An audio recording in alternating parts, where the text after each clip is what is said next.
Boom. Boom. Ooh. Love it. Let's do it. Let's drill it.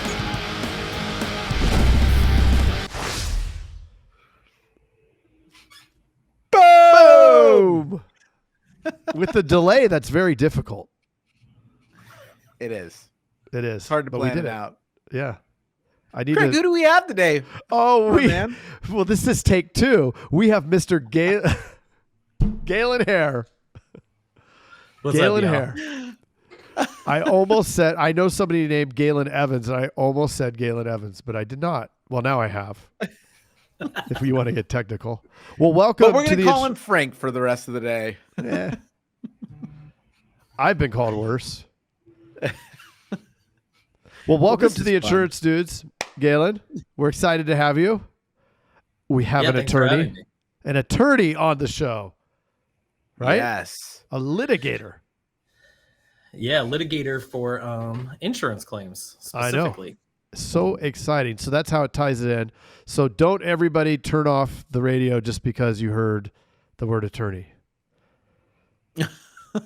Well, I won't, Mr. Craig. Well, thank you, Mr. Jason. Let's dive into speed breakers, and then we're going to go into into your background and just dive right on in. So the nitty gritty. The nitty gritty. I don't know where that comes from. Please look that up, Mr. Jason. I will. And Galen, here we go. Are you ready? Let's do it. Let's do this. Have you ever had a mullet? No. First crush? Aaron Fontenot. Ooh, Aaron. Ooh. Most embarrassing thing your mom has ever caught you doing? Pass. Fastest speed ever driven? Like 110, 120. Okay. Nice. Favorite cereal? Captain Crunch. How many kids? 0 that I know of. Have you made cry? Please let me complete the. Oh. 1. 1. Count Chocula or Count Dracula? Count Chocula. Fastest mile? Oh, like 45 minutes. Good. Somebody being honest, finally. We have all these marathon runners here. Favorite flavor? Chocolate. Dogs or cats? Dogs. Correct. Tacos or burritos? Tacos. Also correct. Favorite video game? Oh, man, Madden. Madden. Nice. See, I would say Super Tecmo, but then that would really date me. Awesome. And then, of course, Trump or Biden. This one, obviously, you don't have to. Trident. Exactly. Trident, I like that. Exactly. Mr. Jason? Yeah. So, Galen, take us back. What was the first concert you ever went to? And I'm talking Barney, if that be the case. Oh, dude, no, I know this one. So it was a Britney Spears concert. Yes. Oh. And my friend, we didn't know he was gay at the time, but we could have guessed, got us all tickets by dressing up like Britney Spears for a radio contest. There you go. Love it. Love it. Love it. I went to a Britney Spears concert myself. It was right when she shaved her head, and she did like a random concert at the House of Blues under a different name. And somehow I found out that name and I bought tickets to it. And the next thing you know, it was like this big ordeal. But that was fun. That must have been a killer concert. That's amazing. So mine was way back, like when she was dating Justin Timberlake and NSYNC actually existed. Yes. NSYNC. Love it. Well, now that we're all in sync, why don't we go way, way back to from that time when you went to Britney Spears? How did you decide, hey, I want to be a litigator in the insurance world, or how did you get there? Oh, yeah. So I was in college in Boston. I majored in opera, which is super, like, if you ever want to be filthy rich, opera is definitely what I suggest you major in. Because you'll end up about $600,000 in debt and make about whatever waiters make. And Hurricane Katrina hit. So I came down to New Orleans, did some volunteer work, which was really cool because they needed it. That was kind of it. There was just a light switch for me, and that was what I was going to do. Okay. Give us a note. I'm sure you can belt out some some high notes. Yeah, we're definitely not gonna do it today, but I could. We gotta get something. We got the good vibrato, I bet, though. Yeah, big vibrato. Nice. Craig, that's that's pretty good. That's better. Pretty good. Yeah, yours was. I thought Mr. Jason's was better. But so you went to school for opera. How do you end up with a law degree? Well, in our great system of higher education, apparently you can go to law school without any prerequisites whatsoever. So my Bachelor of Music was like more than sufficient to get me into law school. So cool. So when somebody says, I'm studying pre-law, you go, why aren't you studying opera? Yeah, exactly. Or ballroom dancing or anything else. Really. Right, anything else. That's good. I don't even know what pre-law is. I guess that's political science, huh? Yeah, I think it's political science, and I think a lot of schools have these programs that are like, we're going to get you into Harvard, but I was never going to get into Harvard, so it didn't really matter. Right. I was on that same Don't track. worry. Neither was I. Yeah. Neither was I. So, okay, cool. Yeah, then you ended up Hurricane Katrina. For the millennials out there, they may not know what that is, but it was a big hurricane that hit the South, and all heck broke loose down there. Oh man, it was rough. It was just crazy. Like, you can talk about devastation all day, right? And I guess I forget that younger people don't remember Katrina, which is like mind-boggling, right? Right. But it makes sense, I guess. I was 21, 22 when Katrina hit, so I was young. But the way society just kind of, everyone came together, but the things that had to happen for people to survive out there were just wild. Yeah. Like what? Oh man, I remember like shortly after so gas lines were crazy shortly after I got there. And I remember this like super weird altercation with like a guy with a gun who obviously perceived that there wasn't enough gas for everyone, which there was. Like right before, right after a storm, there's like a severe shortage of gas, but like everyone was gonna be okay. So there was like no need to pull a gun on me. Like, hey dude, you can go. Like, I'll move my car. Not worth getting shot over. But there were weird little interactions like that initially, and then they got way better over the course of like a couple of months. Sure. Wow. Gun pulling for gas. Hey, you got to do what you got to do, man. He was in Mad Max mindset, So yeah, it kind of reminded me of that's so terrible. I'm gonna get crucified if someone listens to this. But it kind of reminded me of Mad Max a little bit, like very briefly. Very briefly. What if he's right?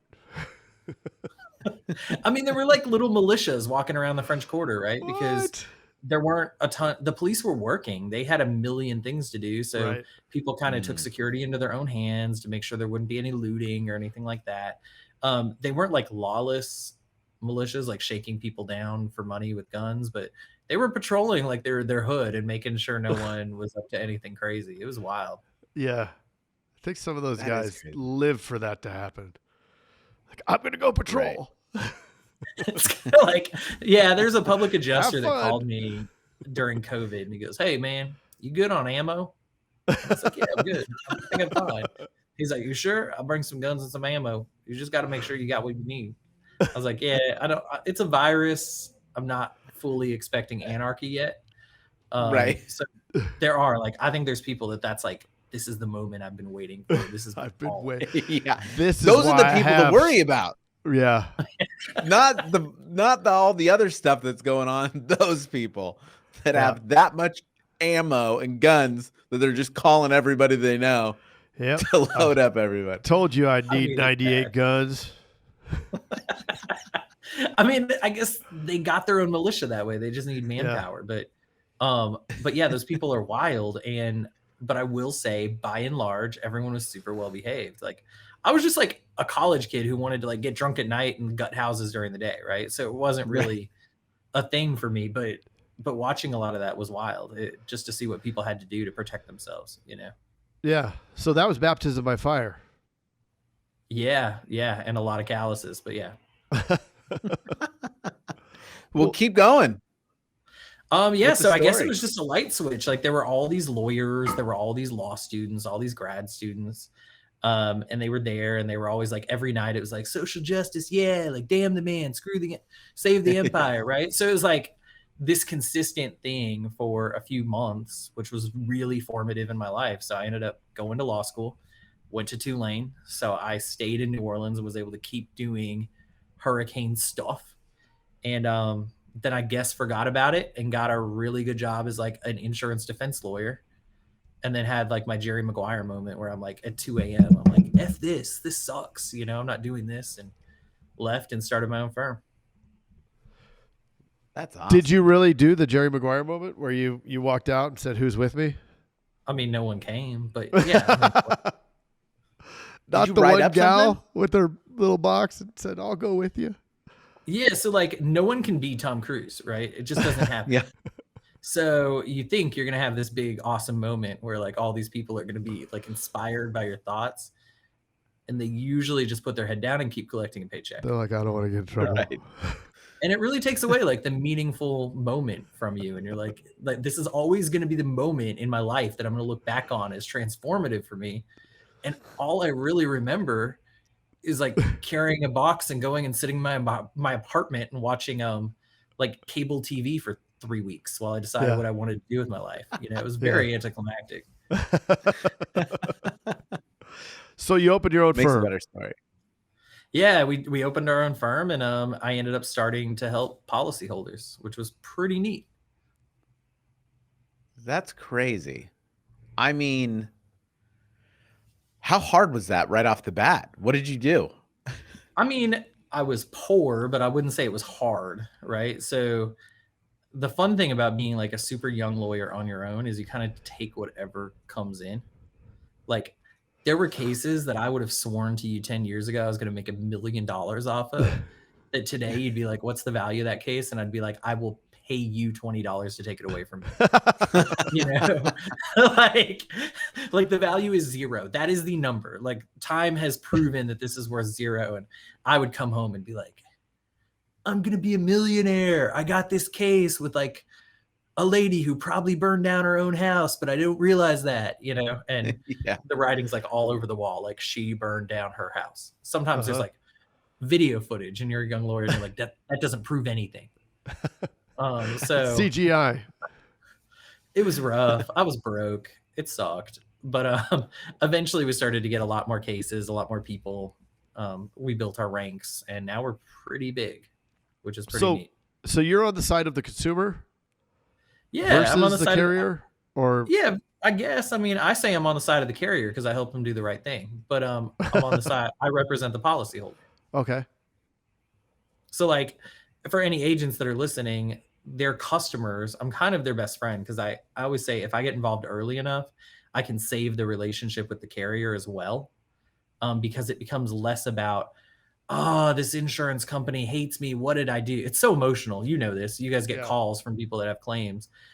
Why does this agency hate me? Like, or not the agency, but the carrier. I've been a good customer for 5 million years. My great grandfather was on the board of this insurance company. It's so personal. And, we sit down and we're like, look, it's not personal. There's like steps we have to go through. There's things we have to do.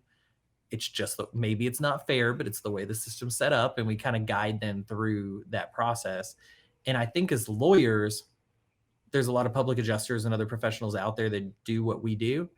But I think as lawyers, we're given, for reasons I do not know, some level of credibility. So I think they trust us, meaning your customer, and they look to us for guidance and advice, and we provide it. And it's really neat because I'm always surprised. Like some of my clients will forever be like, screw my insurance company, right? But others actually come back and they stay with that carrier even after having like a knockdown, drag out legal battle, because they know that there's a process and that process will take care of itself. Right. Yeah. Everybody wants that instant gratification. And some of these things it takes time. That's just the way that it works. It does in the system right now, especially I'd say the last year. I mean, you just look all over the country and it's like, when will the bad weather stop? Like, what is going on? Right.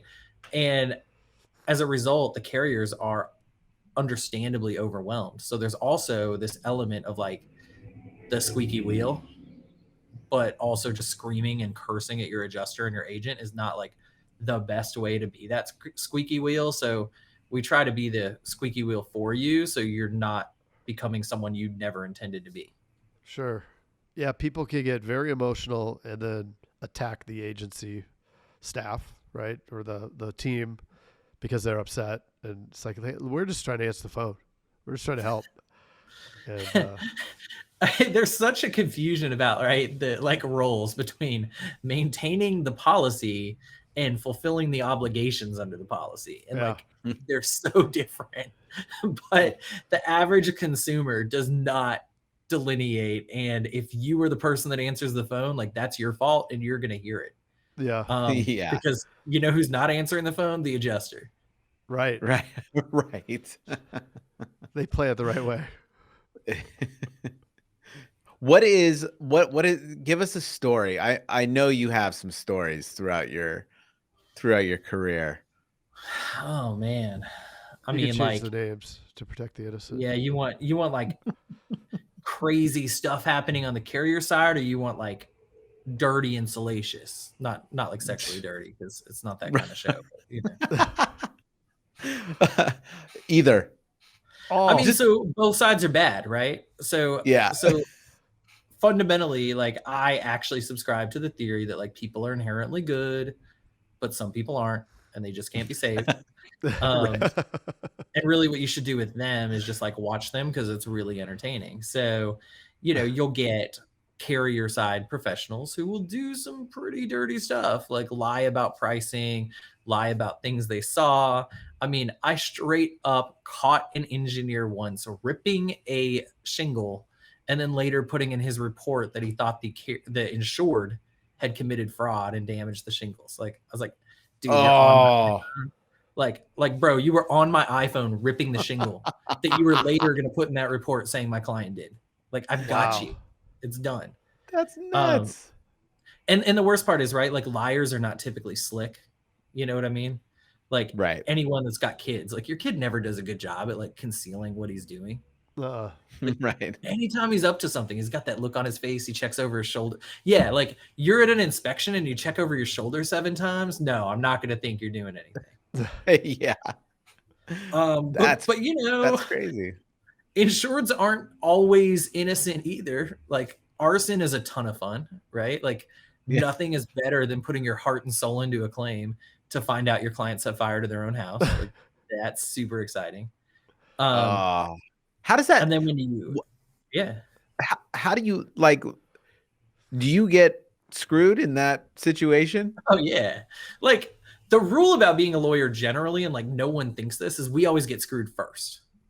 Like, because we have our own disciplinary system, so we can't do a lot of things that everyone thinks we do on the reg.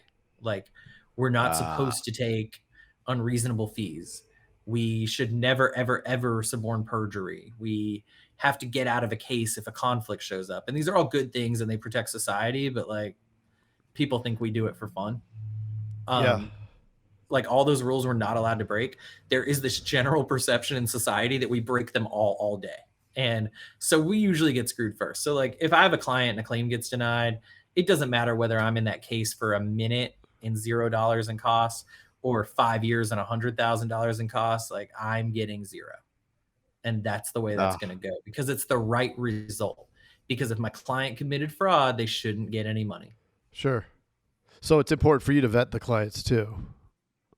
Yeah. And then we switch into like this super fun mode, right? Which is like keep my client that I'm really mad at out of jail. It's super fun. You know, because now I'm like furious that it's like a relationship, right? It's like, I trusted you and you cheated me. And, but then you're like, I got to keep him out of jail now, because otherwise that'll be a whole issue. And I don't need to like be dropping off like JPay messages every day and, you know, purchasing money in the commissary. So what have you learned throughout your years that would help an insurance agent in their everyday from your eyes on your side? So I think it's like 100% client management. And I don't think that anyone does a good job at teaching agents how to do that from a claim perspective. They do an awesome job at that from like, here's what to expect, here's how much money we're taking, here's what we're doing, here's what coverage you get. I mean, if you're surviving in this business, you know some level of that. And then the better you do, the better it usually is. But on the claim side, I don't know how else to say it. Like, agents suck. They just, because they can't do anything. So they're like, well, Miss Smith, like, I really would like you to keep paying my premiums because I like to live on that money, but I can't do anything, right? Or they lie. Yeah. They're like, I'm gonna make a phone call right now and I'm gonna make this happen. You can't do a thing. Almost every carrier, with the exception of some small regional carriers with captive agents, you cannot affect change in that claim. You can try. You can send all the emails you want and send all the voicemails, whether they're nice or mean, that you want, but it's not going to change a thing. And I think there's like real power in telling people what you can't do, right? It's I'm like a big nerd and read books for fun because I have nothing else to do. So like Chris Voss, Never Split the Difference. I heard him speak live once and he's like, you know, people go wrong. I mean, he's doing hostage negotiating, right? He goes, people go wrong when they get worried about saying, I don't have anything to tell you. There's no news. I don't have anything. That's what it is. And I think what agents need to be doing is kind of twofold. They need to be very upfront about their lack of involvement in the process, offer to collect information, offer to do whatever they can. And of course, there are some carriers where the agent actually initiates the claim. So then it's like FUBAR, right? Because now you like can't actually get the claim paid, but you're right. inextricably intertwined in the claim. Yep. So you have to be super, super upfront with that. And you really need to document that with your customer, whether that's text, email, whatever. You need to make sure they understand that you are not the bad guy. I cannot tell you how many clients that come in and they're like, I want to sue my agent. They don't even care about the carrier because they think the agent did something wrong. And it's usually not the case. So that's number one. And number two, it's a sensitive situation, especially if you're captive with a larger carrier, but you need to have a list of professionals that can assist people with claims available that you aren't necessarily recommending. I also would not recommend anyone typically, but I would make those resources available to your customers, because that is the difference between like Miss Smith, who is going to drop ABC insurance company, and Miss Smith, who's going to be like, well, you know, my agent was really sweet. And even if it took forever, he really made sure I got what I needed. And it's just so important, because the agent can be and should be their best friend during that process. Like, that's going to create a lifelong customer for you, is just by guiding you through the process while being honest about the fact that you can't affect change. Yeah.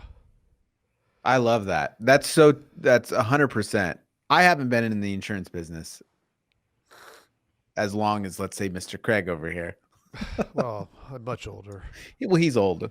So yeah. So like I remember coming into the agency, and the previous agent was handling all the claims himself. Like, he wouldn't even want them to talk to the adjuster, which I kind of get on one level, but on the other level, I knew that I couldn't do anything. So I just wanted, to just like, hey, we can sell a policy. We can advocate for you, try to like help move things along in the sense of like getting information to your claims adjuster, or calling them. Hopefully they'll call you back, kind of thing. But I mean, very helpless in that scenario. But I think the honesty part of it has helped with that, because it's like, you have to be transparent. Why do people not want to? Yeah, go ahead. Sorry. Well, I mean, just being transparent with the clients on what services you're going to deliver, I think, is important. Yeah. And aligning those services that you're going to deliver with what's gonna make everybody win, right? The client's gonna win. You're gonna win by being able to grow, because in Jason's example, the prior owner, I mean, that's not scalable, right? That's not a scalable business strategy to be the one-man band. You just can't. And you can't even do that stuff anyway, so why even get involved in that? What we can affect is growth, right, through new business acquisition. And I think it's important to focus on those pieces of the puzzle that are going to most dramatically raise the revenue streams, right? So because with more revenue, you can hire more people, which in turn is going to help more of your clients. And, it's just a machine.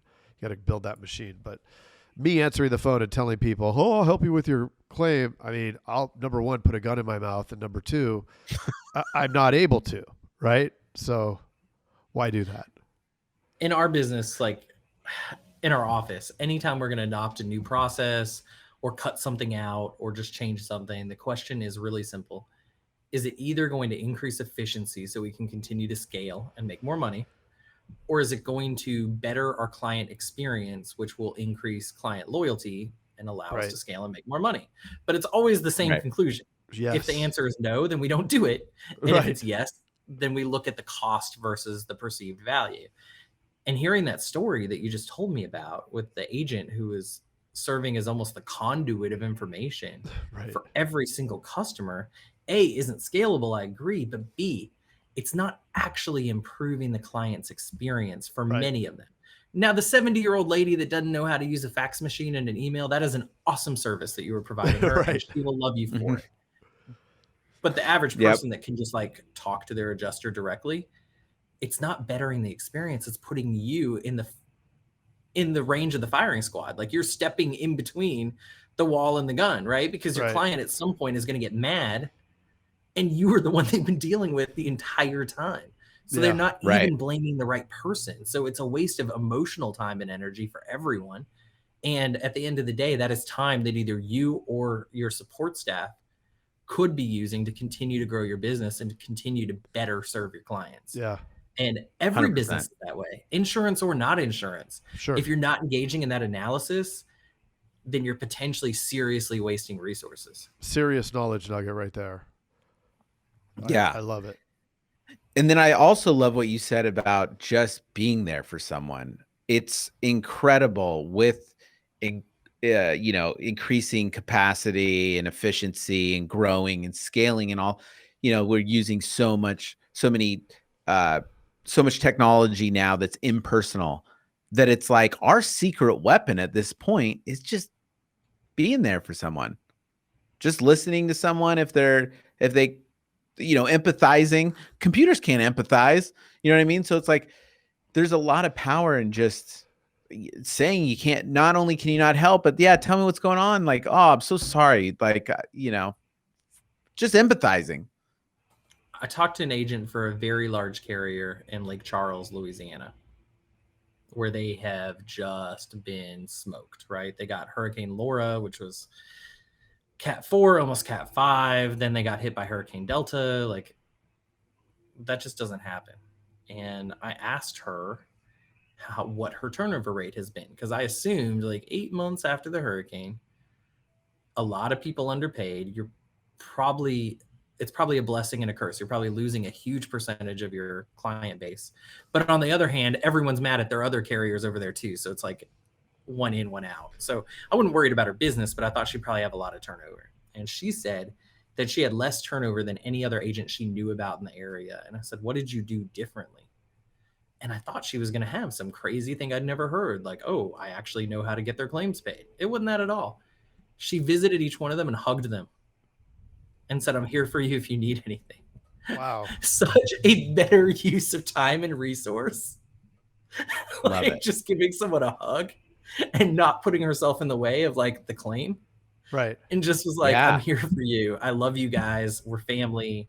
We're going to get through this. Eventually your claims will get handled. Just hang in there. Right. Like, it's almost wild. like it's like a branding play, right? You're just increased the value of your brand by just being there.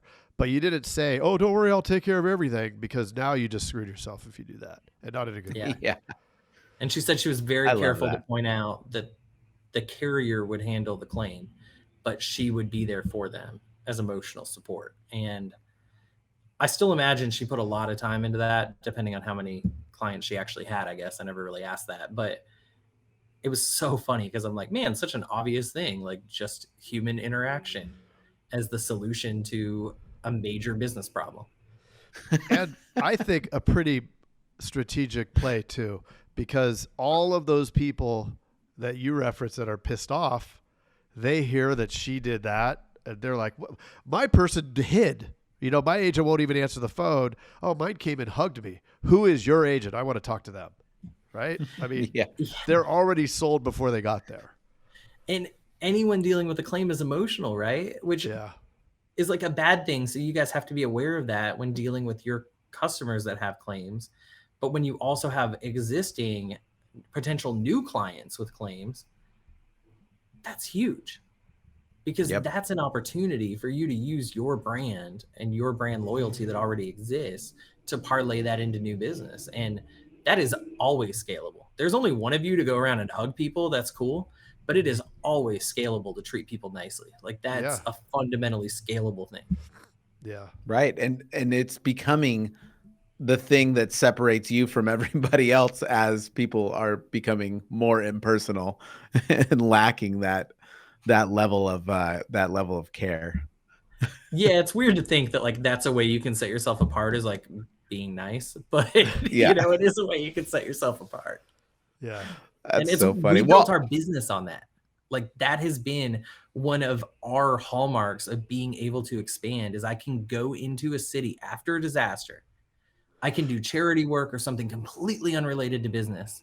And by the time we are done helping people, hugging them, talking to them, we get back. We don't sign a single client. No one hires us. We don't even usually talk to them about it. And we get back, and my whole call center of 50 people is like, the phone won't stop ringing. Can I put in for overtime? That is awesome. And you're like, oh, just because we were nice. Like that's all it took. It's amazing. Yep. That is crazy.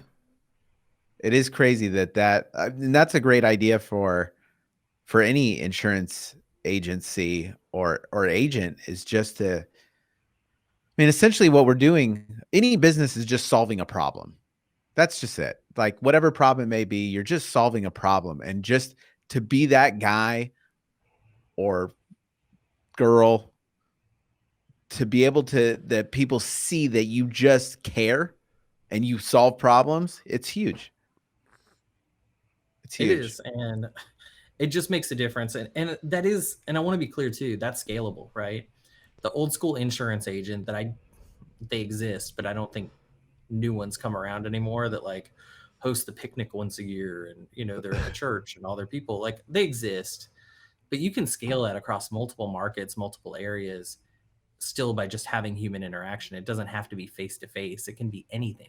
You can FaceTime someone and be like, hey, I wanted to check on you. You can just call them and be like, hey, I know you're going through something right now. It's nice if you can have in-person interaction, but there are agents that are like, the sky is the limit and they want to just grow and grow and grow. They don't have to be constrained by, you know, the fact that they can't personally get out to all these things. They can still weave themselves into the community of their customers without necessarily putting all this time and resources into being in the community, so to speak, the city, the town, the territory. Yep. So awesome. So it comes down to this, my man. No. What is the one piece, and I'm pretty sure that we just went over it, what would be the one piece of advice that you'd give any insurance agent coming into the industry, or maybe an agent that has been doing it for a while that really wants to take their agency to the next level? What advice? I think we did do it, but I'd say this: if you want to succeed in this field, and I want you to, right? Because the more insurance you guys sell, the more clients I have later, because disasters aren't going anywhere. So I just need people to stay insured, right? So we're on the same team. And what I would say is this: don't forget that there are real people behind every single dollar that comes in, and operate your business in a way that either allows you to increase efficiency and scale or increase the customer experience. And I would suggest that both of them are equally as important. Yeah. Love it. Oh, Jinx. Cool, man. Galen Hair, I said it correctly. How can somebody find you if they needed to seek your help or advice? Yeah, we have a website like everyone else, Insurance Claim HQ. We hope that, what's a website? We hope you only have one. So it's insuranceclaimhq.com. And then we have a hotline number. It's 844-CLAIM-84. They will answer that 24 hours a day. But if you tell them you want to talk to me, you actually will get a call back from me Wow. unless you leave like a creepy message, and then you will not get a call back from me. Oh, I want to talk to Galen. I want to probably know regret about your that one, Britney Spears concert. Tell me about Britney Spears. So that won't work. That will not work. But no, we're all about helping. So Yeah. you don't have to call us because you have a claim. You can call us because you just want to be bros, and we'll probably return your call and talk to you. Or dudes. So, yeah, whatever. Yeah. Dudes, insurance dudes even. Yeah. Well, awesome. Galen, so great to have you on and fascinating conversation. We look forward to potentially seeing you down the road. Yeah. Likewise, guys. All right. Cool. Thanks Take so care. much.